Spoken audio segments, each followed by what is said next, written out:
बिस्मिल्लाहिर्रहमानिर्रहीम। अस्सलाम वालेकुम नाज़रीन। हज़रत दानियाल अलैहिस्सलाम को भी अल्लाह ताला ने ख्वाबों की ताबीर का इल्म दिया था। आज की वीडियो में हम दानियाल अलैहिस्सलाम की ज़िंदगी से चंद अहम वाक़यात बयान करेंगे, जिनमें चंद अहम पेशन गोइयों का ज़िक्र भी किया जाएगा। आइए वीडियो का आगाज़ हज़रत दानियाल अलैहिस्सलाम के अजीब व गरीब ख्वाब से करते हैं। नाज़रीन, बाइबल में नकल किया गया हज़रत दानियाल अलैहिस्सलाम का ख्वाब 4 दरिंदों के हवाले से। बाइबल की रिवायत के मुताबिक बाबुल पर बेलशज़र के बादशाहत के पहले बरस दानियाल को एक ख्वाब आया था। वो अपने बिस्तर पर लेटे हुए थे। दानियाल ने दिमागी ख्यालात का ख्वाब देखा था। दानियाल ने जो ख्वाब देखा था उसे लिख लिया। दानियाल ने बताया, मैंने रात में ख्वाब देखा। मैंने देखा कि चारों जानिब से हवा चल रही है और हवा की जानिब से समुद्र में हलचल मचा हुआ था। फिर मैंने 4 बड़े जानवरों को देखा। हर जानवर दूसरे जानवर से मुख्तलिफ था। वो चारों जानवर समुद्र से उभर कर बाहर निकल आए थे। उनमें से पहला जानवर शेर बबर की मानद दिखाई दे रहा था और उस शेर बबर के उकाब के जैसे बाजू थे। मैंने उस जानवर को देखा। फिर मैंने देखा कि उसके बाजू उखाड़ फेंके गए हैं। ज़मीन पर से उस जानवर को इस तरह उठाया गया जैसे वो किसी इंसान की मानद अपने 2 पैरों पर खड़ा हो गया। उस शेर बबर को इंसान जैसा दिमाग दिया गया था। फिर मैंने एक और जानवर देखा। वो रीछ की तरह था और वो खड़ा था। उसके दांतों के दरमियान 3 पसलियां थी और उसे काफ़ी गोश्त खाने को कहा गया। उसके बाद मैंने दूसरे जानवरों को अपने सामने खड़ा देखा। ये जानवर चीता जैसा लग रहा था और उसके पीठ पर 4 बाजू थे। बाजू ऐसे लग रहे थे जैसे वो किसी परिंदे के बाजू हों। उस जानवर के 4 सर भी थे और उसे हुकूमत करने की कुव्वत भी दी गई थी। उसके बाद मैंने रात में ख्वाब में एक जानवर को खड़ा देखा। ये जानवर बहुत खूनखार और ख़तरनाक लग रहा था। वो बहुत मजबूत दिखाई दे रहा था। उसके लोहे के बने लंबे लंबे दांत थे। ये जानवर अपने शिकारों को कुचल देता और खाने के बाद जो कुछ बचा रहता वो उसे अपने पैरों तले रौंद देता था। उससे पहले मैंने ख्वाब में जो जानवर देखे थे उन सब से ये जानवर मुख्तलिफ था। उस जानवर के 10 सींग थे। जब मैं उन सींगों की तरफ देख ही रहा था कि उन सींगों के दरमियान एक और छोटा सींग निकल आया। उस छोटे सींग पर आंखें थीं और वो आंखें इंसान की आंखों जैसी थीं। उसका एक मुंह था जो तकब्बुर की बातें कर रहा था। उस छोटे सींग ने तीनों सींगों को उखाड़ कर फेंक दिया। मेरे देखते देखते उनकी जगह पर कुछ तख्त रखे गए और कदीम ज़माने के बादशाह तख्त पर बैठ गया। उसका लिबास बर्फ़ का सा सफ़ेद था और उसके सर के बाल खालिस ऊन की मानद थे। उसका तख्त आग का बना था और उसके पहिए जलती आग की मानद थे। उसके सामने एक आतशी दरिया बहा करती थी। लाखों और करोड़ों खादिम उसकी खिदमत कर रहे थे। इसके अलावा उसके सामने करोड़ों गुलाम थे। ये नज़ारा वैसा ही था जैसे दरबार शुरू होने को किताब खोली गई हो। मैं देखता का देखता रह गया क्योंकि वो छोटा सींग शेखी बिगाड़ रहा था। मैं उस वक्त तक देखता रहा जब आखिरकार चौथे जानवर को हलाक न कर दिया गया, उसके जिस्म को फना न कर दिया गया और उसे दहकती हुई आग में डाल न दिया गया। दूसरे जानवरों की कुव्वत और शाही इक़्तिदार छीन ली गई, लेकिन एक मुकर्ररा वक्त तक उन्हें ज़िंदा रहने दिया गया। रात को मैंने अपने ख्वाब में देखा कि मेरे सामने कोई खड़ा है जो इंसान जैसा दिखाई देता था। वो आसमान के बादलों पर आ रहा था। वो उस कदीम बादशाह के पास आया था। इस तरह उसके सामने ले जाया गया था। वो शख्स जो इंसान की मानद दिखाई दे रहा था, उसको सल्तनत, हशमत और सारा इलाका सौंपा गया। सभी लोग, कौम और हर ज़ुबान के गिरोह उसकी खिदमत करेंगे। उसकी हुकूमत हमेशा कायम रहेगी। वो कभी फना नहीं होगा। उस चौथे जानवर के ख्वाब की ताबीर के बारे में लिखा गया है, मैं दानियाल परेशान था। वो ख्वाब जो मैंने देखा था मुझे डरा दिया था। मैं उनमें से एक के पास पहुंचा जो वहाँ खड़ा था। मैंने उससे पूछा, इन सब का मतलब क्या है? उसने बताया और उसने मुझे समझाया कि उन बातों का मतलब क्या है। उसने कहा, वो 4 बड़े जानवर 4 ममलिकतें हैं। वो चारों ममलिकतें ज़मीन से उभरेंगी, लेकिन खुदा के पास लोग उन ममलिकतों को हासिल करेंगे जो अब्दुल आबाद तक कायम रहेंगी। फिर मैंने ये जानना चाहा कि वो चौथा जानवर क्या था, उसका मकसद क्या था। वो चौथा जानवर सभी जानवरों से मुख्तलिफ था, बहुत खौफनाक था। उसके दांत लोहे के बने हुए थे, उसके पंजे पीतल के बने हुए थे। वो जानवर था जिसने अपने शिकार को टुकड़े टुकड़े करके पूरी तरह खा लिया था और अपने शिकार को खाने के बाद जो कुछ बचा था उसे उसने अपने पैरों तले रौंद डाला था। उस चौथे जानवर के सर पर 10 सींग थे। मैं इस ख्वाब का मानी जानना चाहता था और मैं सींग के जानने के लिए परेशान था जो उसके सर पर निकला था। वो सींग जिसने 3 सींगों को उखाड़ फेंका था, वो सींग दीगर सींगों से ज़्यादा बड़ा दिखाई देता था। उसकी आंखें थीं और एक मुंह था जो बड़ी बड़ी बातें कहती थी। मैं देख रहा था कि उस सींग ने खुदा के मुकद्दस लोगों के खिलाफ जंग और उन पर हमला शुरू कर दिया है और वो सींग उन्हें शिकस्त दे रहा था। खुदा के मुकद्दसों को वो सींग उस वक्त तक शिकस्त देता रहा जब तक कदीम बादशाह ने आकर खुदा के उस मुकद्दस लोगों की उस हिमायत में फ़ैसला न कर दिया और उन मुकद्दस लोगों को उनका इलाका वापस मिल गया। और फिर मैंने उस ख्वाब को मुझे इस तरह समझा कि वो चौथा जानवर चौथी ममलिकत है जो ज़मीन पर कायम होगी। वो ममलिकत दीगर सभी ममलिकतों से मुख्तलिफ होगी। वो ममलिकत पूरी दुनिया को तबाह कर देगी, उसे अपने पैरों तले रौंद देगी और उसे टुकड़े टुकड़े कर देगी। वो 10 सींगें 10 बादशाह हैं जो उस चौथी ममलिकत में आएंगे। उन 10 बादशाहों के चले जाने के बाद एक बादशाह आएगा। वो बादशाह अपने से कबल के बादशाहों से मुख्तलिफ होगा। वो उनमें से 3 बादशाहों को शिकस्त देगा।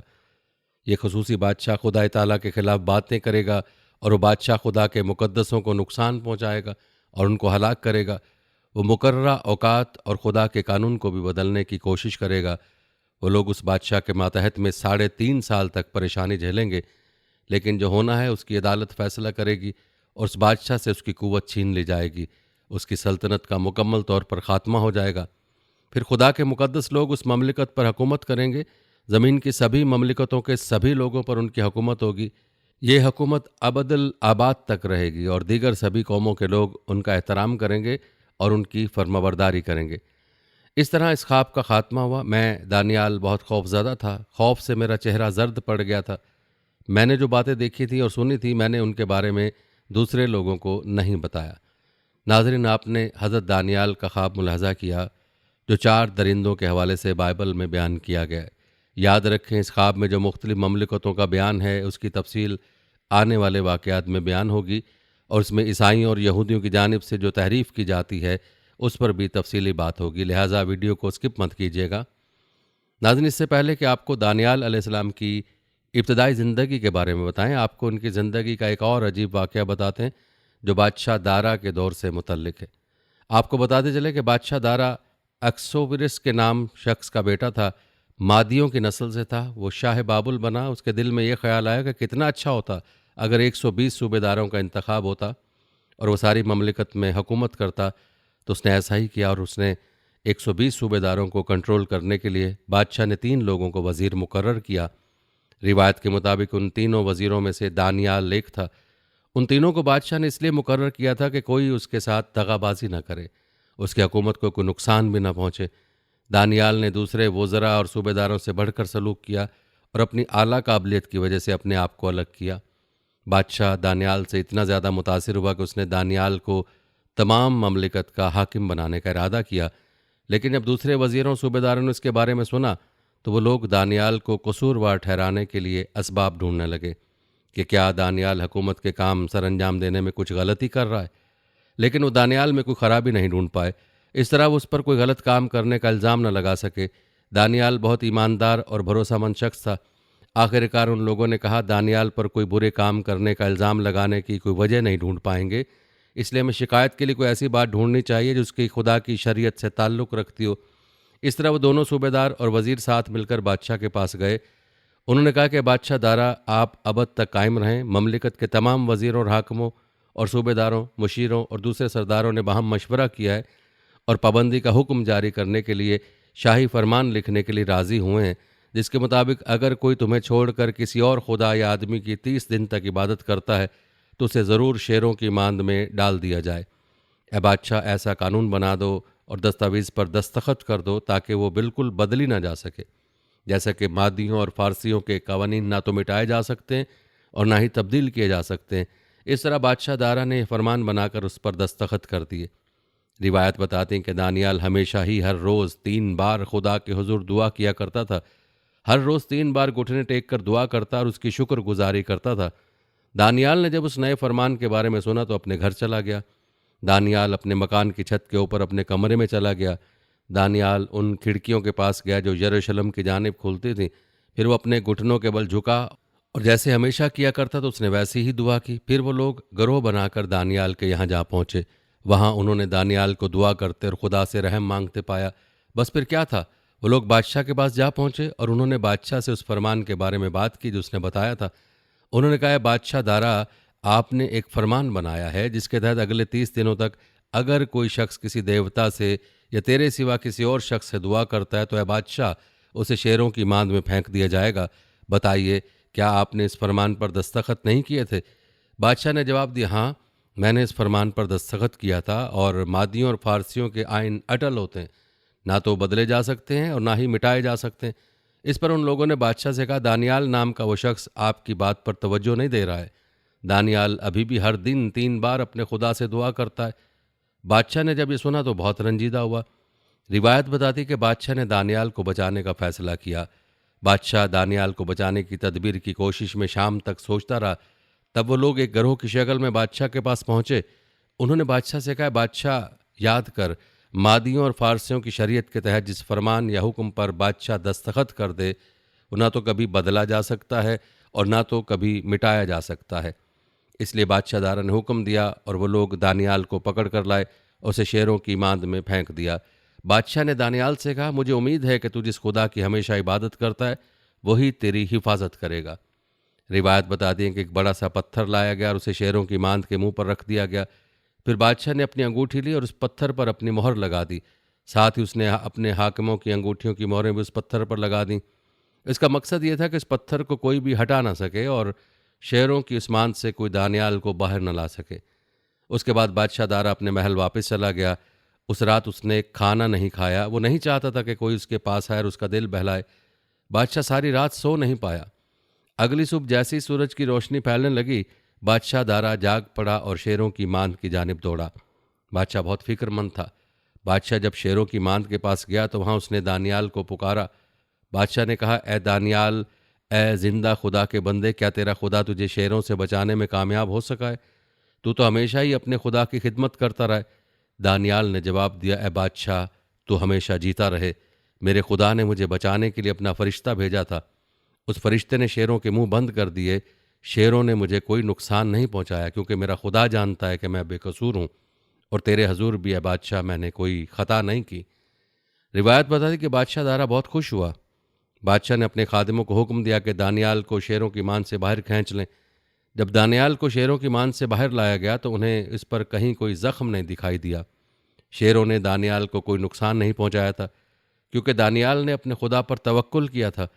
तब बादशाह ने उन लोगों को जिन्होंने दानियाल पर इल्ज़ाम लगाकर उसे शेरों की मांद में डलवाया था बुलाने का हुक्म दिया और उन लोगों को, उनकी बीवियों को और उनके बच्चों को शेरों की मांद में डलवा दिया। इससे पहले कि वो शेरों की मांद में ज़मीन पर गिरते, शेरों ने उन्हें दबोच लिया, उनके जिस्मों को खा गए और फिर उनकी हड्डियों को भी चबा गए। तब बादशाह दारा ने रुए ज़मीन के लोगों को, दूसरी कौम के अहले लोगत को ये नामा लिखा जिसका मतन ये था, सलामत और महफूज रहो। मैं एक नया फरमान बना रहा हूँ। मेरी ममलिकत के हर हिस्से के लोगों के लिए फरमान होगा, तुम सभी लोगों को दानियाल के खुदा का खौफ करना और उसका एहतराम करना चाहिए। दानियाल का खुदा जिंदा है और हमेशा कायम है, उसकी सल्तनत लाजवाल है और उसकी ममलिकत अबद तक रहेगी। खुदा अपने लोगों की हिफाजत करता है और उन्हें बचाता है। आसमान में और ज़मीन पर वही ताज्जुब खेज कारनामे और मोजज़े दिखाता है। खुदा ने दानियाल को शेरों से बचा लिया। नाज़रीन, ये था वाक़या बादशाह दारा और दानियाल का। अब जिक्र करते हैं आपकी इब्तदाई ज़िंदगी का। आपको बताते चले कि हज़रत दानियाल अलैहिस्सलाम यरूशलेम में पैदा हुए। इब्रानी ज़बान में दानियाल का मतलब है खुदा मेरा जज है। रिवायत बताती है कि बैतुल मुक़द्दस पर बाबुल के हमले के वक्त दानियाल की उम्र 12 साल थी। याद रहे कि कुरान मजीद में आपका नाम का तज़किरा नहीं किया गया, लेकिन इस्लामी रिवायात और मुस्लिम तारीख़ी माख़ज़ उनका हवाला देते हैं। ख़ास तौर पर बनी इसराइल के असीर होने की मशहूर कहानी में दानियाल नबी ख्वाबों की तर्जुमानी करने और उम्दा फ़ैसले करने की सलाहियत के लिए जाना जाता है। रिवायत के मुताबिक आप फ़ारिस के बादशाह सारिस आज़म के हम असर थे। कहा जाता है कि हज़रत यूसुफ़ अलैहिस्सलाम की तरह ये नबी भी अर्ज़ बाबुल में परदेसी और मज़लूम थे, मगर अल्लाह ताला इल्म और ख्वाबों की ताबीर इनायत फरमाकर बादशाह के यहाँ उनकी क़द्र व मंज़िलत बुलंद कर देता है। सब इज़्ज़त व मर्तबत पा लेने के बाद बदस्तूर ये तौहीद के दाई रहते हैं और कोई फितना उन्हें उस मिशन से नहीं हटाता। नाज़रीन, बात की जाए सहीफ़े दानियाल की तो ये किताब इब्रानी बाइबल की किताब है जो अहदनामा कदीम का एक हिस्सा है। ये किताब केटोइम यानी खतूत का हिस्सा है। अहदनामा कदीम में 27वां बाब दानियाल की किताब से वाबस्ता है जो ख़ुद दानियाल की लिखी हुई है और इसमें 12 बाब हैं। आपको बताते चलें कि सहीफ़ा दानियाल अहदनामा अतीक की वाहिद किताब है जो असलन अबरानी की बजाय उस दौर के सफ़ारती ज़ुबान यानी आरामी में लिखी गई थी। नाज़रीन, मौर्रखीन का ख्याल है कि नबुकदनज़र, जिसे उर्फ़ आम में बख्त नसर के नाम से जाना जाता है, का दौर हज़रत ईसा अलैहिस्सलाम की पैदाइश से 562 से 605 कबल मसीह है। उसकी हुकूमत का मरकज़ बाबुल था, जिसको बाबिलोनिया भी कहते हैं। उसका बाप नेबोला सर भी एक बादशाह था। उसके बाप ने उसको मिस्र पर हमले के लिए भेजा और उसने ज़माना शहजादगी में मिस्र फतह किया। अपने बाप नेबोला सर की वफ़ात के बाद तख्त पर बैठा। नबूकदनज़र ने यरूशलेम पर हमला किया और अपनी फ़ौज के साथ उसने यरूशलेम को चारों तरफ से घेर लिया और हैकल सुलेमानी को निस्त नाबूद किया। 586 कबल मसीह में 4000 यहूदियों को गिरफ्तार करके बाबुल लाया। यहूदियों की इस कैद को बाबुल की असीरी कहा जाता है। उन कैदियों में शबाब की उम्र को पहुंचता यहूदा कबीले के शाही ख़ानदान में से एक लड़का दानियाल भी था। उन्हें बादज़ां अल्लाह ने नबूवत से नवाजा और यही लड़का दानियल यानी दानियाल नबी के तौर पर मशहूर हुआ। रिवायत बताते कि उन दिनों की बात है जब शाह यहूदा यहूयकीम की हुकूमत का 3रा साल चल रहा था। नबूकदनज़र ने शाह यहूकियम को शिकस्त दी। उसके बाद बादशाह नबूकदनज़र ने स्पेंस को कुछ इसराइली लड़कों को अपने महल में लाने के लिए कहा। याद रहे कि स्पेंस बादशाह ख्वाजा सराओं का सरदार था। बादशाह को ऐसे लड़कों की ज़रूरत थी जो उसके महल में खिदमत का काम कर सकें। बादशाह ने स्पेंस को हुक्म दिया कि देखो, उन लड़कों को कसदियों की ज़ुबान और लिखावट ज़रूर सिखाना।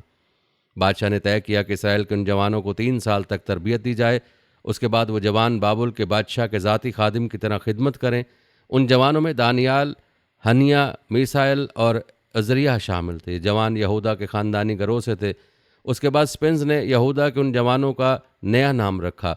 दानियाल का नाम बेल्तशज़र, हनिया का नाम सदरक, मिसाइल का नाम मेसक और अजरिया का नाम अब्द बखू रखा गया। खुदा ने दानियाल, हननिया, मिसाइल और अजरिया को ज़्यादा से ज़्यादा ज़ुबान और दानिशमंदी सीखने की कुव्वत अता की। और रिवायत बताती कि दानियाल रोयाओं और ख्वाबों की ताबीर में माहिर फ़न भी था। तरबियत का वक्त पूरा होने पर स्पेंस उन सबों को बादशाह नबूकदनज़र के पास ले गया। इस तरह वो चारों जवान बादशाह के खादिम बना दिए गए। बादशाह हर बार उनसे किसी अहम बात के बारे में पूछता और वो अपनी हिकमत और समझ बूझ का इजहार करते।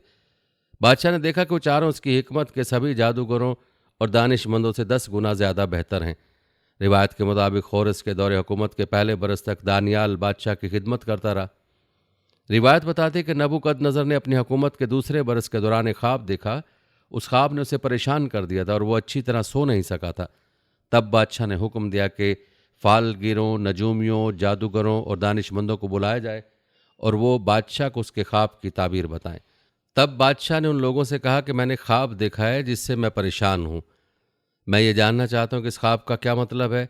इस पर उन कसदियों ने जवाब देते हुए कहा, तो अपना ख्वाब हमें बता, फिर हम तुझे उसका मतलब बताएंगे। इस पर बादशाह नबूकदनज़र ने उन लोगों से कहा, नहीं, ये ख्वाब क्या था ये भी तुम्हें ही बताना है और इस ख्वाब का मतलब क्या है ये भी तुम्हें ही बताना है। और अगर तुम ऐसा नहीं कर पाए तो मैं तुम्हारे टुकड़े टुकड़े कर डालने का हुक्म दे दूंगा। मैं तुम्हारे घरों को तोड़कर मलबे के ढेर और राख में बदल डालने का हुक्म भी दे दूंगा। और अगर तुम मुझे मेरा ख्वाब बता देते हो और इसका मतलब समझा देते हो तो मैं तुम्हें बहुत सा इनाम, बहुत सा सिला और बड़ी इज्जत बख्शूंगा। इसलिए तुम मुझे मेरे ख्वाब के बारे में बताओ कि इसका मतलब क्या है। कसदियों ने बादशाह को जवाब देते हुए कहा, आका, आप वो काम करने को कह रहे हैं जो नामुमकिन है। बादशाह को उस ख्वाब के बारे में और उसके ख्वाब की ताबीर के बारे में सिर्फ देवता ही बता सकते हैं, लेकिन देवता तो लोगों के दरमियान नहीं रहते। जब बादशाह ने सुना तो उसे बहुत गुस्सा आया। उसने बाबुल के सभी दानिशमंदों को मार डालने का हुक्म दे दिया। बादशाह नबूकदनज़र के हुक्म का ऐलान कर दिया गया। सभी दानिशमंदों को मारा जाना था, इसलिए दानियाल और उसके दोस्तों को भी मारने के लिए उनकी तलाश में शाही लोग रवाना कर दिए गए। रिवायत बताते हैं कि दानियाल ने जब ये कहानी सुनी तो बादशाह नबूकदनज़र के पास गया। दानियाल ने बादशाह से कहा कि उसे थोड़ा वक्त दे, उसके बाद वो बादशाह को उसकी ख्वाब और उसकी ताबीर बता देगा। उसके बाद दानियाल अपने घर रवाना हो गया। उसने अपने दोस्त हननिया, मिसाइल और अजरिया को वो सारी बातें कह सुनाई। दानियाल ने उनसे कहा कि खुदा से दुआ करें कि उन पर मेहरबान हो और इस राज को समझने में उनकी मदद करे, ताकि बाबुल के दूसरे दानिशमंद लोगों के साथ वो और उसके दोस्त मौत के घाट ना उतारे जाएं। रात के वक्त खुदा ने ख्वाब में दानियाल को वो राज समझा दिया। उसके बाद दानियाल बादशाह के पास गया। बादशाह ने दानियाल, जिन्हें बेल्तशज़र भी कहते हैं, से पूछा, क्या तू मुझे मेरा ख्वाब और उसका मतलब बता सकता है। दानियाल ने जवाब दिया, बादशाह नबूकदनज़र, तुम जिस राज के बारे में पूछ रहे हो उसे तुम्हें ना तो कोई दानिशमंद, ना कोई जादूगर और ना कोई कसदी बता सकता, लेकिन आसमान में एक ऐसा खुदा है जो पोशीदा राज को जाहिर करता है। खुदा नबूकदनज़र को जो होने वाला था ख्वाब के ज़रिए बताना चाहता था। फिर दानियाल ने बादशाह से कहा, अपने बिस्तर में गहरी नींद सोते हुए तुमने जो ख्वाब देखा था वो ख्वाब ये था। ए बादशाह, तुम अपने बिस्तर में सो रहे थे और तुम मुस्तकबिल की बातों के बारे में सोच रहे थे। खुदा ने जो पोशीदा चीज़ों को जाहिर करता है तुम्हें दिखाया कि मुस्तकबिल में क्या होने वाला है। खुदा ने वो राज मुझे भी बता दिया है। ऐसा इसलिए नहीं हुआ कि मेरे पास दूसरे लोगों से कोई ज़्यादा हिकमत है, बल्कि मुझे खुदा ने इस राज को इसलिए बताया कि बादशाह को उसके ख्वाब की ताबीर का पता चल जाए, और इस तरह ए आका आपके दिल में जो बातें आ रही थीं उन्हें आप समझ जाओ। ए आका, ख्वाब में आपने अपने सामने खड़ी एक बड़ी मूर्ति देखी है। वो मूर्ति बहुत बड़ी थी, वो चमक रही थी, वो देखने में बहुत डरावनी थी। उस मूर्ति का सर खालिस सोने से बना था, उसका सीना और बाजू चांदी से बने थे, उसकी जांघ कांसे की थी, उस मूर्ति की पिंडलियां लोहे की थीं, उसके पैर लोहे और मिट्टी के बने थे। जब तुम उस मूर्ति की जानिब देख रहे थे तो तुमने एक चट्टान देखी। देखते ही देखते वो चट्टान ढीली होकर गिर पड़ी, लेकिन उस चट्टान को किसी शख्स ने नहीं काटा था। फिर वह चट्टान मूर्ति के पैरों से जा टकराई। उस चट्टान की वजह से मूर्ति के पैर टुकड़ों में बट गए। फिर उसी वक्त मिट्टी, तांबा, चांदी और सोना चूर चूर हो गए। मूर्ति के टुकड़े खलियान के भूसे की मानित थे। तब उन टुकड़ों को हवा उड़ा ले गई, वहाँ कुछ भी नहीं बचा। वो चट्टान जो मूर्ति से टकराई थी एक बड़े पहाड़ की शक्ल में बदल गई और सारी ज़मीन पर छा गई। ये आपका ख्वाब था, और अब हम बादशाह को बताएंगे कि इस ख्वाब का मतलब क्या है। ए बादशाह नबूकदनज़र, इस मूर्ति के ऊपर जो सोने का सर था वो आप ही हैं। चांदी हिस्सा आपके बाद आने वाली दूसरी सल्तनत है, लेकिन वो सल्तनत आपकी सल्तनत की तरह बड़ी नहीं होगी। उसके बाद एक तीसरी सल्तनत आएगी जो कि रूए ज़मीन पर हुकूमत करेगी। कांसे का हिस्सा उसी सल्तनत को पेश करता है। उसके बाद फिर एक चौथी हुकूमत आएगी। वह हुकूमत लोहे की मानद मजबूत होगी। जैसे लोहे से चीज़ें टूट कर चिकनाचूर हो जाती हैं, वैसे ही वो चौथी हुकूमत दूसरी सल्तनतों को टुकड़े टुकड़े करेगी और कुचल डालेगी। आपने देखा कि उस मूर्ति के पैर और उंगली मिट्टी और लोहे दोनों के बने हैं। इसका मतलब यह है कि वो चौथी हुकूमत एक तकसीम शुदा हुकूमत होगी। उस हुकूमत में कुछ लोहे की मानद मजबूत होगी, इसलिए आपने मिट्टी से मिला हुआ लोहा देखा है। इस मूर्ति के पैर की उंगली भी लोहे और मिट्टी से मिली हुई थी। इसका मतलब यह है कि वो चौथी हुकूमत लोहे की मानद कुछ ताकतवर होगी और बाकी मिट्टी की मानद होगी। आपने लोहे को मिट्टी से मिला हुआ देखा था, लेकिन जैसे लोहा और मिट्टी पूरी तरह कभी आपस में नहीं मिलते, इस चौथी हुकूमत के लोग वैसे ही मिले जुले होंगे, लेकिन एक कौम की शक्ल में वो कभी आपस में हम आहंग नहीं होंगे। चौथी हुकूमत के बादशाहों के अय्याम में खुदा पांचवीं हुकूमत को कायम करेगा। उस हुकूमत का कभी खात्मा ना होगा और ये हमेशा कायम रहेगी। ये एक ऐसी हुकूमत होगी जो कभी किसी दूसरे घरों के लोगों के हाथ में नहीं जाएगी। यह हुकूमत चौथी हुकूमत को कुचल देगी। यह हुकूमत कभी ख़त्म नहीं होगी और हमेशा कायम रहेगी। ए बादशाह नबूकदनज़र, आपने पहाड़ से उखड़ी हुई चट्टान तो देखी, किसी शख्स ने उस चट्टान को उखाड़ा नहीं। उस चट्टान ने लोहे को, कांसे को, मिट्टी को, चांदी को और सोने को टुकड़े टुकड़े कर दिया था। इस तरह से खुदा ताला ने आपको वो दिखाया जो आइंदा होने वाला है। ये ख्वाब सच्चा है और आप ख्वाब के इस मतलब पर यकीन कर सकते हैं। तब बादशाह नबूकदनज़र ने दानियाल को सजदा किया। बादशाह ने दानियाल की सताइश की और हुक्म दिया कि उसको नजराने और बखौर पेश किए जाएं। फिर बादशाह ने दानियाल से कहा, फिल हकीकत तेरा खुदा खुदाओं का खुदावंद और बादशाहों का खुदावंद और राजों का खोलने वाला है, क्योंकि तू उस राज को खोल सका। रिवायत बताते हैं कि इस वाक़े के बाद बादशाह ने दानियाल को अपनी हुकूमत में एक बहुत ही अहम ओहदा अता किया और बादशाह ने बहुत से अनमोल तोहफे भी उसको दिए। नबूकदनज़र ने दानियाल को बाबुल के पूरे सूबे का हुक्मरान मुकर्रर कर दिया। उसने दानियाल को बाबुल के सभी दानिशमंदों में से सबसे ज़्यादा दानिशमंद भी ऐलान किया।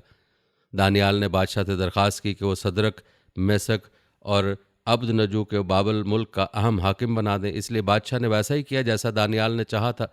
दानियाल खुद उन अहम लोगों में हो गया था जो बादशाह के करीब रहा करते थे। नाज़रीन, ये था तज़किरा उस ख्वाब का जिसका हमेशा ये वस्फ बयान किया गया कि अहले किताब के सहीफ़ों में तारीख़ की बाबत पाया जाने वाला मशहूर तरीन और सच्चा तरीन ख्वाब है। इसकी ताबीर के लिए किसी लंबी चौड़ी जहानत की ज़रूरत नहीं, ना ही उसके बारे में किसी इख्तलाफ की गुंजाइश है, क्योंकि नबी ने खुद ही उसकी ताबीर कर दी है, मगर अहले किताब ने उसमें अमदन तब्दीली की और बड़ी कोशिश के साथ उस पर इख्तलाफ किया, जिसकी वजह उनके अंदर का हसद था, जबकि हक़ उन पर पूरी तरह वाज़ेह हो चुका था। चुनाचे कई सदियों तक ये इस ख्वाब को भी मानते रहे, उसकी ताबीर को भी। सारे अरसे के दौरान उनको इस बात पर शक ना हुआ कि ये पेशन गोई अपने ज़ाहिर पर ही मामूल होनी चाहिए, और यह कि इस पेशन गोई में मज़कूर पहली ममलिकत यानी सोने का सर बाबुल की सल्तनत है, जिसका हुक्मरान नबूकदनज़र है, और यह कि दूसरी ममलिकत चांदी का सीना फ़ारिस की सल्तनत थी, जिसका हुक्मरान साइरस आज़म है, जो कि बाबली सल्तनत के बाद कायम हुई और इराक़, शाम और मिस्र पर हुक्मरान हुई। और यह कि तीसरी ममलिकत तांबे की रानी सल्तनत यूनान थी, जिसने सिकंदर आज़म की बादशाहत के दौर में 333 कबल मसीह सल्तनत फ़ारिस को रोन डाला था। और यह कि चौथी ममलिकत टांगें लोहे की और पाँव कुछ लोहे और कुछ मिट्टी के सल्तनत रोमा यानी रोमन एम्पायर, जो कि बाद अज़ां दो हिस्सों में बट गई। एक मशरकी सल्तनत जिसका पाया तख्त बाजेंटाइन यानी कुस्तुनतुनिया था, और दूसरी मगरबी सल्तनत जिसका पाया तख्त इटली था। एक का सरबरा कॉन्स्टेंटाइन था और दूसरे का हरकले रोम था। नाज़रीन, याद रखें, अहले किताब में से कोई भी उस पर ज़रा भी शक न करता था, बल्कि सब के सब उस पर इस कदर गहरा ईमान रखते थे कि एक बड़ी बेसब्री के साथ दानियाल की पेशन गोई के रूह से पांचवीं ममलिकत का इंतज़ार कर रहे थे, जो कि इन शिरक और कुफ्र और जुल्म की सल्तनतों को तहोबाला करके रख देगी। उनकी बेसब्री ख़ास तौर पर इसलिए भी थी कि उस चौथी सल्तनत ने अहले किताब पर बेइंतहा जुल्म ढाया था। उसी ने यहूद को ज़लील ख्वार करके देश से निकाल दिया था और 70 में बैतुल मुक़द्दस को तबाह बर्बाद किया था और मस्जिद अक्सा में अपने बुत ला के रखे थे। फिर से रूमी सल्तनत के मजहबी बड़ों ने अव्वल अव्वल के नसारा को बेरहमी और संगदिली से ऐसी ऐसी अजियतें दी कि जिनकी तारीख में मिसाल मिलना मुश्किल है। इस जुल्म का मशहूर तागूती किरदार नेहरू उसकी सिर्फ एक मिसाल है। ये रूमी उन ईसाइयों को 3 सदियों तक जुल्म और अजियत की चक्की में पीसते रहे, यहाँ तक कि रूमी शहनशाह कस्तंतीन ने तहरीफ शुदा ईसाइयत कबूल करने का ऐलान किया, मगर वो जुल्म जो यहूद और निसारा के मौजूद तबकों पर और रूमियों के मुखालिफ सब फ़िरक़ों पर रवा रखा जाता रहा था, वो बदस्तूर जारी रहा। चुनाचे जुल्म और फसाद की इस मायूस कुन फ़ज़ा में अहले किताब बहुत बेसब्री से पाँचवीं सल्तनत का इंतज़ार कर रहे थे। वो यकीनी तौर पर जानते थे कि सल्तनत नबी आखिर ज़मा के हाथों कायम होगी, जिसको ये अरकानुल इस्लाम यानी अमन का बादशाह बोलते थे, जिसके बारे में जानते थे उसके कंधे पर नबूवत की मोहर होगी और इसकी सब अम्बिया बिशारत देकर गए। यहाँ तक कि अहले किताब में से जिन उलमा को हिदायत नसीब हुई, उन्होंने सिर्फ एक नबी के सहीफ़े से ही आपकी बाबत 30 बशारतें इकट्ठी की। यह अहले किताब उस नबी की बैसत के वक्त भी अंदाज़ा रखते थे, जिसके लिए उनको अपने मुक़द्दस सहीफ़ों के नसूस की भी मदद हासिल थी, और बहुत सी तारीख़ी और वाक़याती निशानियों से भी ये मालूम कर रहे थे कि उस नबी की आमद करीब आ लगी है। ये उन निशानियों की ताक में लगे रहते थे, यहाँ तक कि वो दिन आ गया जब उनके शहनशाह हरकल ने, जो कि बहुत इबादत गुजार और अपने दीन का आलिम था, ने ये कहा कि खतना करने वाली उम्मत के बादशाह का ज़हूर हो गया है। शहनशाह हरकल को आपकी बाबत इस बात का यकीन हो गया था, और ये शहादत उसने कुफ़ार अहले किताब का सरबराह होते हुए काफरों के सरबराह अबू सुफियान के मुंह पर दी थी कि जहाँ मैं पैर रख कर खड़ा हूँ उसकी बादशाहत वहाँ तक पहुँचेगी, जैसा कि मशहूर सही हदीस में मज़कूर है। नाज़रीन, तारीख़ गवाही देती है कि वाक़यतन ये पाँचवीं ममलिकत, ये खुदाई सल्तनत कायम हुई और हरकल के पैरों की जगह की मालिक बनकर रही। हरकल को शाम छोड़ना पड़ा और शाम को छोड़ते वक्त हरकल के कहे हुए अल्फाज तारीख़ का हिस्सा बने, ए शाम अलविदा, के जिसके बाद कभी मिलना नहीं। ये खुदाई ममलिकत कायम हुई और सब बुत परस्त तहजीबों और सल्तनतों को रोंदती हुई ज़मीन में हर समत को बढ़ती गई। ये उस वक्त की आबाद ज़मीन के एक बड़े हिस्से पर हुक्मरान हुई और हर जगह अदल व इंसाफ का बोलबाला किया और अमन व आशती का पैगाम बनी। इस सल्तनत का रकबा चांद के कुल रकबे से ज़्यादा था। उसके परचम तले अक़वाम आलम के बहुत बड़े बड़े और बेशुमार तबके आ खड़े हुए, लेकिन इस पाँचवीं सल्तनत की तफसीर पर अहले किताब को इख्तलाफ हो गया और यहाँ ये तफ़रक़े में पड़ गए। जैसा कि इरशाद बारी ताला है, जिन लोगों को किताब दी गई उन्होंने तफ़रक़ा ना किया, मगर उसके बाद के उनके पास दलील रोशन आ चुकी थी। इस तरह सूरह जासिया में इरशाद है, हमने उनको दीन की बाबत रोशन निशानियाँ दे दी थीं, फिर जो इख्तलाफ उन्होंने किया वो इल्म आ जाने के बाद किया, और इस बिना पर किया कि वो आपस में एक दूसरे पर ज़्यादती करना चाहते थे। उनमें से कुछ ऐसे हुए जो ईमान लाए और हिदायत पा गए, और ये भी कोई छोटी तादाद न थी। इनमें से कुछ ऐसे हुए जो इनकार कर गए और अपने कुफ्र व इनकार की तौजीह करने में इतने इतने ग्रोहों में बटे कि जो शुमार से बाहर हैं, और मोहम्मद सल्लल्लाहु अलैहि वसल्लम के साथ अपने कुफ्र की तौजीह करने में ये अब भी नए से नए अफकार में बट रहे हैं, और उन ग्रोहों में जरासीम की तरह आए दिन नया इजाफा होता है। नाज़रीन, यहाँ दानियाल के इस वाज़ेह पेशन गोई पर अहले किताब ने जो इख्तलाफ किया है उसकी मुख्तसर वजाहत भी किए देते हैं। तारीख़ गवाह के हक़ को पहचान लेने के बाद ये लोग एड़ियों के बल फिर गए। अभी इससे पहले उनमें इस पर कोई इख्तलाफ न था कि दानियाल की पेशन गोई में मज़कूर चौथी सल्तनत दरअसल सल्तनत रोमा है, मगर अब हम देखते हैं कि इस ताबीर को बदलने में खामखा का ज़ोर लगा रहे हैं उसको रोमी सल्तनत पर मंतबक होने से फेर कर आमदन मौखर करना चाहते हैं। कम अज़ कम भी उनकी कोशिश है कि उस पर पर्दा पड़ जाए। ये सब हाथ पैर इसलिए मारे जा रहे हैं कि किसी तरह यह इस आखिरी खुदाई ममलिकत साफ साफ इकरार करने से बाज रहें और मोहम्मद सल्लल्लाहु अलैहि वसल्लम की उम्मत की इस तवील तरीन और सदियों पर मुहित दौर इक़्तिदार को इस पेशन गोई के ज़िम्न में आने से किसी तरह रोक दें। नाज़रीन, हक से निगाहें चुराने का मामला सेहूनी नसरानियत की एक चाल है।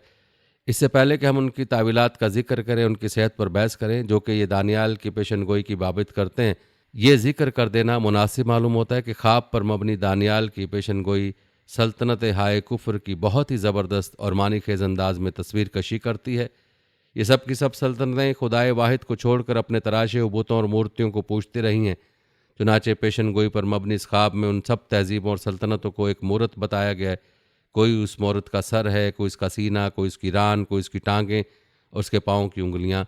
ये एक बुत है जो शिर्क को मुजस्सम करके वाज़े करता है ताकि उसके बिलमुकाबिल दूसरी तरफ की तस्वीर भी वाज़े हो जो एक पत्थर है और उस मूरत को तोड़ता है और फिर उसकी जगह लेकर एक पहाड़ की सूरत में पूरी ज़मीन पर अपना वजूद गाड़ देता है और हमेशा के लिए नाकाबिल तस्खीर हो जाता है। नाज़रीन, ये एक अलामती तस्वीर है जो बेइंतहा सादा और दिलकश है और बेइंतहा वाज़े। उन्होंने इसका जो हशर किया उससे उसकी ताबीर ही नहीं, शक्ल भी बिगड़ गई। उनकी दी हुई शक्ल उस तस्वीर की हकीकत के साथ कोई दूर का भी मेल नहीं रखती। चुनाचे उन्होंने इस मकसद के लिए पेशन गोई में मज़कूर उस पहाड़ को ये वो मिलीनियम करार दें जिसमें मसीह का दोबारा नज़ूल होना है। ईसाई अकीदे के मुताबिक या फिर इस पहाड़ को ये दाऊदी सल्तनत उज़्मा करार दें जिसकी क़यादत मसीहुल यहूद जल्द आकर करेगा, जो कि यहूदी अकीदा है। उन्होंने ये राय इख्तियार की कि दानियाल की पेशन गोई में दरअसल कोई चीज़ ज़िक्र होने से रह गई है। अब इस चीज़ को जो उनकी राय में दानियाल की पेशन गोई में ज़िक्र होने से रह गई, उन्होंने मूरत की टांगों और पैरों के दरमियान फिट कर दिया। अब आप देखिए कि इस मूरत के सर यानी सल्तनत बाबुल से लेकर उसकी टांगों यानी सल्तनत रोमा तक आने में तो तारीख़ के सिर्फ 600 साल लगते हैं, यानी बख्त नसर की मौत से लेकर टाइटस रोमी के बैतुल मुक़द्दस को फ़तह करने तक। मगर वो फासला जो अपनी तरफ से मूरत की टांगों और पैरों के दरमियान फ़र्ज़ कर रहे हैं 2000 साल बनते हैं। मुसीबत तो यह कि 2000 साल गुजर जाने के बाद भी अभी ये फासला ख़त्म कब हुआ है? ये तो बदसूर बढ़ता चला जा रहा है और क़यामत तक बढ़ता चला जाएगा। ज़रा इनकी इस अजीब व गरीब मूरत का तसव्वुर तो करें जिसके धड़ का अपने पैरों से फासला रोज़ाना बढ़ जाता है। उस तस्वीर को तो अकल ही तस्लीम नहीं करती, कोई माहिर फ़नकार उसकी दाद कैसे दे सकता है? नाज़रीन, शेखुल इस्लाम इमाम इब्न तैमिया रहमुल्लाह ने अल जवाबुल सही में इब्न कतीबिया रहमुल्लाह का ये कौल नकल किया है और ये पेशन गोई मोहम्मद सल्लल्लाहु अलैहि वसल्लम के बारे में यहूद और नसारा के यहाँ अब भी पाई जाती है, जिसको ये पढ़ते हैं और ये कहते हैं कि इसमें मज़कूर शख्स अभी ज़ाहिर नहीं हुआ। नाज़रीन, दानियाल की ज़िंदगी के हालात व वाक़यात में दीवार पर लिखी एक तहरीर का जिक्र भी मिलता है। तारीख़ी रिवायत बताते कि बेलशज़र नबूकदनेस्सर का बड़ा बेटा और नबूकदनेस्सर का पोता था और बेलशज़र के वालिद बादशाह नबूकदनेस्सर कई सालों तक बाबुल से दूर रहे। उनकी गैर मौजूदगी में क्या हुआ? इंसाइक्लोपीडिया ब्रिटानिका में लिखा है कि जब नबूकदनेस्सर को जलावतन कर दिया गया तो उन्होंने अपना तख्त और फौज का ज़्यादातर हिस्सा बेलशज़र के सुपुर्द कर दिया। लिहाजा ये कहा जा सकता है कि बेलशज़र ने अपने वालिद के दौर हुकूमत में बादशाह के दौर पर हुक्मरानी की। रिवायत में आता है कि बादशाह बेलशज़र ने अपने 1000 ओहदेदारों की एक अजीम ज़ियाफ़त की। बादशाह ने अपने खादिमों को सोने और चांदी के प्याले लाने को कहा। ये वो प्याले थे जिन्हें उसके दादा नबूकदनेस्सर यरूशलेम के हैकल से लाया था। बादशाह बेलशज़र चाहता था कि अपने ओहदेदारों, अपनी बीवियों, अपनी खादमाओं के साथ उन प्यालों में मैं पीते हुए अपने खुदाओं की मूर्तियों की हम्द करने लगे। उन्होंने खुदाओं की सताइश की जो सोने, चांदी, तांबे, लोहे, लकड़ी और पत्थर के बने थे। उसी वक्त अचानक किसी इंसान का एक हाथ ज़ाहिर हुआ और दीवार पर लिखने लगा। उसकी उंगलियां दीवार के पलस्तर को कुरेदती हुए अल्फाज लिखने लगीं। जब बादशाह के महल में दीवार पर शमादान के नज़दीक उस हाथ ने लिखा तो बादशाह बेलशज़र बहुत खौफजदा हुआ। खौफ से उसका चेहरा जर्द पड़ गया। उसके घुटने इस तरह कांपने लगे कि वो आपस में टकरा रहे थे। उसके पैर इतने कमज़ोर हो गए वो खड़ा भी नहीं रह पा रहा था। बादशाह ने चिल्ला कर कहा कि नजूमियों और कसदियों और फालगिरों को हाजिर करें। बादशाह ने बाबुल के दानिशमंदों को बुलाया और कहा, इस तहरीर को पढ़िए और उसका मतलब मुझे बताइए, और जो ऐसा करता है वो अरगवानी खल्लत पाएगा और उसकी गर्दन में ज़री तोक बनाया जाएगा और वो ममलिकत का तीसरे दर्जे का हाकिम होगा। इस तरह बादशाह के सभी दानिशमंद वहाँ आ गए, लेकिन उस तहरीर को नहीं पढ़ सके। वो समझ ही नहीं सके कि इसका मतलब क्या है। तब जहाँ वो ज़ियाफ़त चल रही थी वहाँ बादशाह की वालिदा आई उसने बादशाह और उसके अहदेदारों की आवाज़ सुन ली थी। उसने कहा, ए बादशाह, अब तक जीता रहे, डर मत, तो अपने चेहरे को खौफ से इतना जर्द न पड़ने दे। तेरी ममलिकत में एक ऐसा शख्स है जिसे तेरे दादा बादशाह नबूकदनज़र ने सभी दानिशमंदों पर सरदार मुकर्रर किया था। वो सभी जादूगरों और कसदियों पर हुकूमत करता था। मैं जिस शख्स के बारे में बातें कर रही हूँ उसका नाम दानियाल है, लेकिन बादशाह ने उसे बेल्तशज़र का नाम दे दिया था। बेल्तशज़र यानी दानियाल बहुत बावकार है और वो बहुत सी बातें जानता है। वो ख्वाबों की ताबीर व तशरीह कर सकता है, पहेलियों को समझ सकता है। तू दानियाल को बुला, दीवार पर जो लिखा है इसका मतलब तुझे वो बताएगा। इस तरह वो दानियाल को बादशाह के पास ले आए।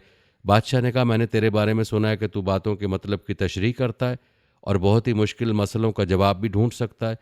अगर तू दीवार की इस तहरीर को पढ़ दे, उसका मतलब मुझे समझा दे, तो मैं तुझे ये चीज़ दूंगा। तुझे अरगवानी पोशाक पहनाया जाएगा, तेरी गर्दन में जरी तोक पहनाया जाएगा।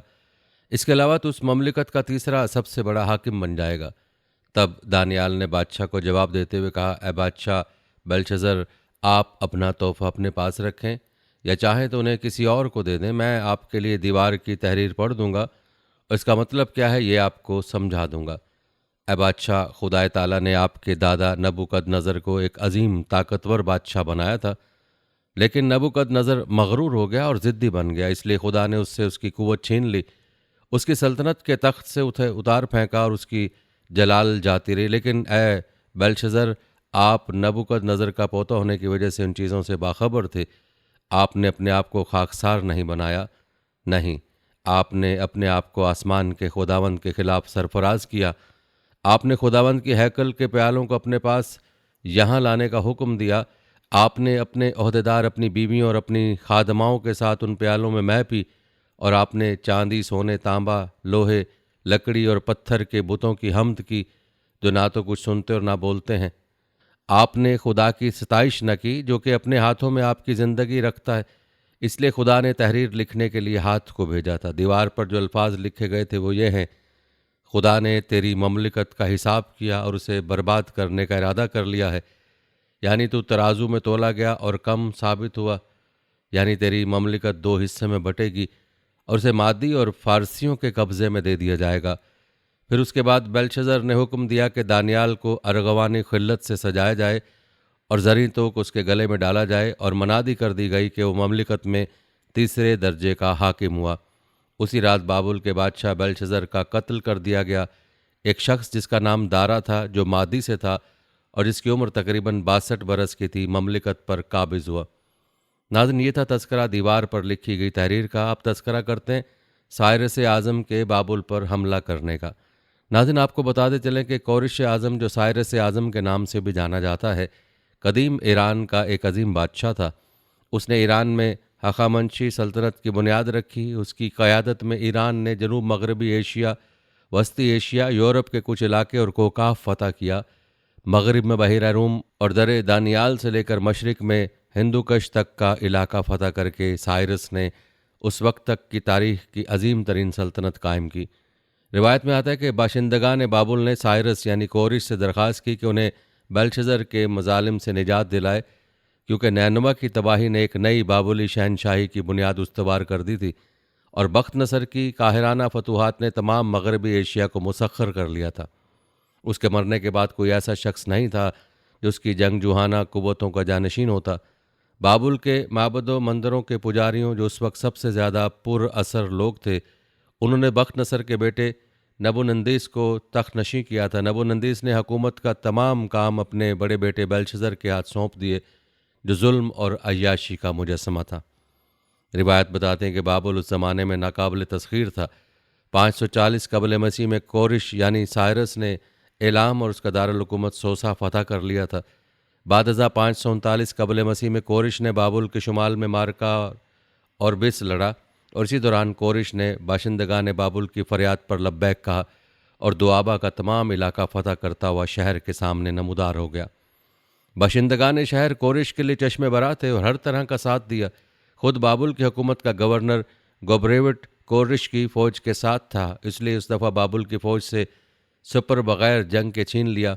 मकामी आबादी ने ताहम कुछ ना कुछ मदाफ़ियत दिखाई, शायद इसलिए कि कोरिश ने बाबुल के जर्नेलों के लिए मफाहमत के अलावा कोई और रास्ता नहीं छोड़ रखा था। ताकि खून रेजी से बचा जा सके। बख्त नसर का बेटा नबूनंदेस उस वक्त शहर में था, ताहम फ़ौरन वो दारुल हुकूमत गया जिसे उसने सालों से देखा तक नहीं था। यूं 2 दिन बाद गोबरेवस की फ़ौजें बाबुल में दाखिल हुईं और बग़ैर किसी बाबुली मदाफ़त के बाबुल फ़तह कर लिया गया। यूं बनी इसराइल को बाबुल में ग़ुलाम बनाकर लाने के 70 साल बाद बाबुल को साइरस ने फ़तह कर लिया। इस दौरान पूरे 70 साल तक हज़रत दानियाल बाबुल में गाहे बगाहे आला शाही ओहदों पर फाइज रहे। कोरिश ने उन्हें अपने साथ बतौर मशीर रहने की गुजारिश की, जिसे हज़रत दानियाल ने खुदा की इजाज़त से कबूल फरमा लिया था।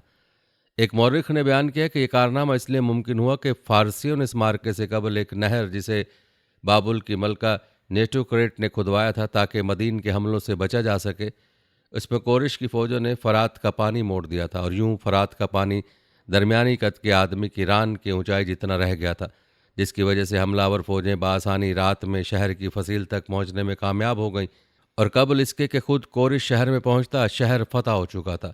कोरिश खुद बाबुल में 15 दिन बाद दाखिल हुआ और तख्ते नबोनदीस पर काबिज हो गया। नाज़रीन, आपको बताते चलें कि तौरात की शहादत यह है कि कोरिश का ज़हूर और बाबुल की फ़तह बनी इसराइल के लिए ज़िंदगी और खुशहाली का नया प्याम था। और ये ठीक उसी तरह हुआ जैसे यसीयाह नबी ने 160 बरस कबल वही इलाही से मुतल्ला होकर ख़बर दे दी थी, और जब कोरिश को किताबों में पेशन गोई दिखलाई गई तो उसने दानियाल नबी की नहायत तौकीर की और यहूदियों को यरूशलेम में बसने की इजाज़त दी, बल्कि ऐलान किया कि खुदा ने मुझे हुक्म दिया है कि यरूशलेम में उसके लिए हैकल यानी हैकल सुलेमानी की असर व तामीर बनाऊं। बस तमाम लोगों को हर तरह का साजो सामान मुहैया करना चाहिए। उसने तमाम ज़रूफ़ जो बनु कद नज़र यानी बख्त नसर लूट लाया था उसमें बदस्तूर रख दिए।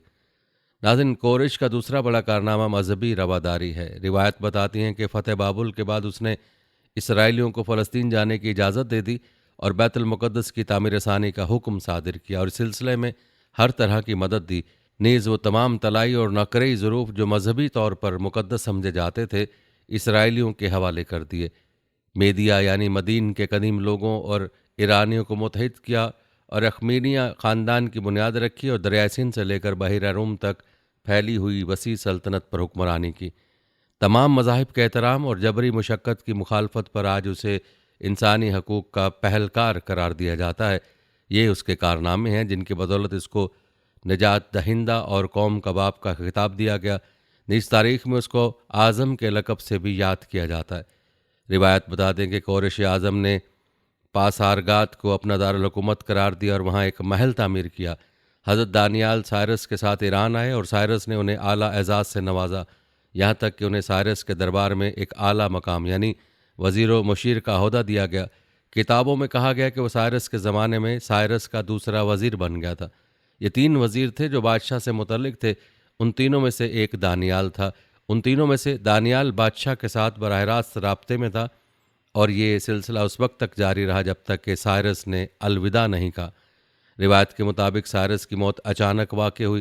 कहते हैं 529 कबल मसीह में एक कबीला शक ने बगावत कर दी। वो वहाँ गया और उनके खिलाफ जंग करते हुए मारा गया। रिवायत बताती हैं कि दारा के दौरे हुकूमत में जिसने बेल्शज़र को मारकर हुकूमत संभाली थी, हज़रत दानियाल उसी खाके और मनसब पर वापस आए जो उन्होंने साइरस के ज़माने में पाए थे। नाज़रीन, जहाँ तक दानियाल नबी के मकबरे का जिक्र है तो हज़रत दानियाल का मरकज़ ईरान के एक शहर में है जो उनसे ही मंसूब शोश दानियाल के नाम से मशहूर है। सैयदना अनस बिन मालिक रज़ी अल्लाह तआला से रिवायत है, जब सहाबा कराम ने तस्तर जो ईरान का शहर को फ़तह किया तो वहाँ ताबूत में एक शख्स का जिस्म देखा। उसकी नाक हमारे एक हाथ के बराबर थी। वहाँ के लोग उस ताबूत के वसीले से गलबा और बारिश तलब किया करते थे। सैयदना अबू मूसा रज़ी अल्लाह तआला अन्हु ने अमीरुल मोमिनीन सैयदना उमर बिन ख़त्ताब रज़ी अल्लाह तआला अन्हु की तरफ ख़त लिखा और सारा वाक़या सुनाया। सैयदना उमर रज़ी अल्लाह तआला अन्हु ने जवाब में लिखा कि ये अल्लाह ताला के नबियों में से एक नबी हैं, ना आग नबी को खाती है न ज़मीन। फिर फरमाया, तुम और तुम्हारे साथी कोई ऐसी जगह देखो जिसका तुम दोनों के अलावा किसी को इल्म ना हो, वहाँ उस ताबूत को दफन कर दो। सैयदना अनस बिन मालिक रज़ी अल्लाह तआला अन्हु बयान करते हैं कि मैं और सैयदना अबू मूसा गए और उसे एक गुमनाम जगह में दफन कर दिया। नाज़रीन, ये थी हमारी आज की वीडियो। कमेंट सेक्शन में अपनी राय का इजहार ज़रूर करें और बताएं कि आप अगली वीडियो कौन से इस्लामिक टॉपिक पर देखना चाहते हैं। आपकी कीमती राय हमारे लिए बहुत अहमियत रखती है और जाने से पहले वीडियो को शेयर ज़रूर कीजिएगा। अल्लाह ताला आपको अपनी ज़मान में रखे। आमीन।